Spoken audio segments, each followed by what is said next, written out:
Assalamualaikum warahmatullahi wabarakatuh. Sampurasun.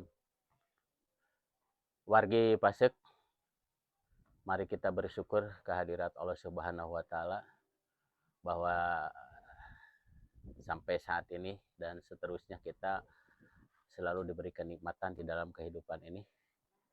Salawat berserta salam semoga tercurahkan kepada junjungan kita Nabi Muhammad Shallallahu alaihi wasallam. Wargi Pasek, kembali kita mengenang sejarah masa lalu para pendiri bangsa.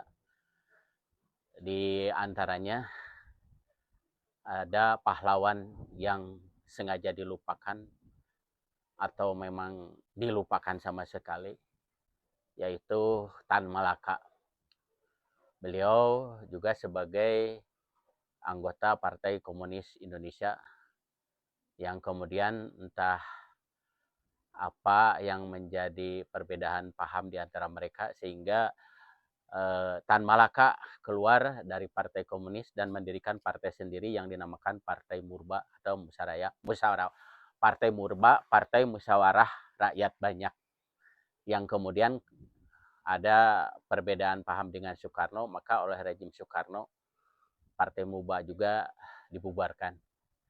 Ada hal yang sangat menarik dari beliau, yaitu ketika berkata bahwa agama cenderung menjerumuskan umat kepada lumpur kemiskinan. Bahkan Gembong PKI dunia pernah menyatakan bahwa God is opium for people, bahwa agama itu, Tuhan itu sejatinya adalah racun bagi manusia. Namun tanpa menjustifikasi bahwa pemahaman atau pendapat tersebut halal atau haram, sementara saya merenungkan diri, apakah hal tersebut bermaksud tendensius terhadap agama atau tendensius terhadap umatnya. Karena dalam hal ini saya cenderung bahwa Tan Malaka atau Gembong PKI dunia menyatakan demikian bukan masalah tendensius terhadap agama, tapi tendensius terhadap pola pikir penganut-penganut agamanya. Ada beberapa hal yang perlu saya sampaikan dengan pemikiran hal sebagai berikut.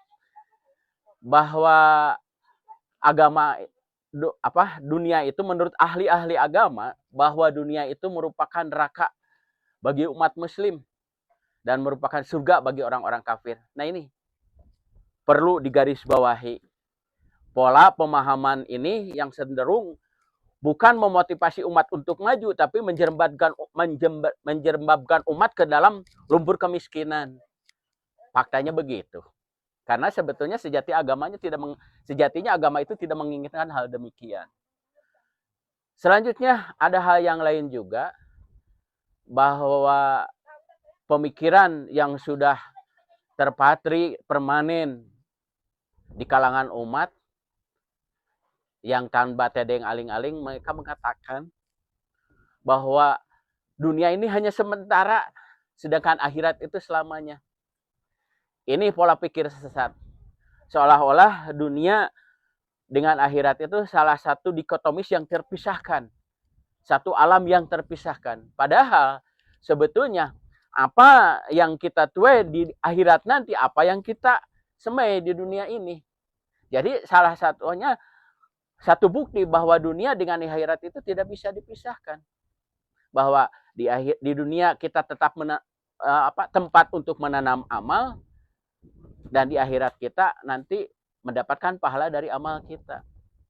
Selanjutnya, jadi dalam hal ini pantas apabila umat Indonesia, umat Islam Indonesia terutama, mayoritas menjadi masyarakat yang duafa, yang miskin gitu. Padahal agama itu seyogianya bagaimana manusia itu membekali diri dengan material di dunia dan mempersiapkan spiritualitas untuk di akhirat nanti. Maka dalam hal ini, maaf sekali lagi maaf, kalau saya sendiri punya pemikiran bahwa saya di dalam melaksanakan ibadah di dalam Islam itu tidak ada yang gratis, Pak, Ibu, Bapak sekalian. Tidak ada yang gratis, saudara-saudara sekalian. Contoh, dari rukun Islam, membacakan syahadat. Yang gratis cuma membacakan syahadat.